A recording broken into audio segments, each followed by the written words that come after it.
How to monitor air quality and allergens with your phone. Your smartphone is a powerful tool for staying informed about the air you breathe and the allergens that might be affecting you.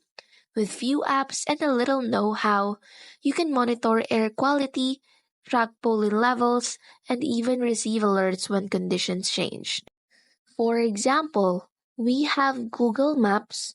Did you know that Google Maps has integrated air quality data as an optional layer?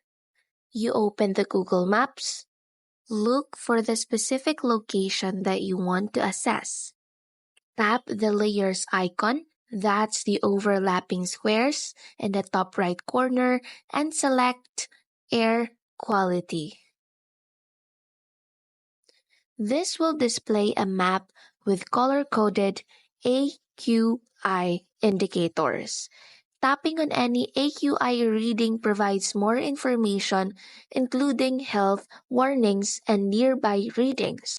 The AQI is a number that indicates air quality based on five pollutants: ozone, nitrogen dioxide, sulfur dioxide, PM 2.5 particles, and PM 10 particles.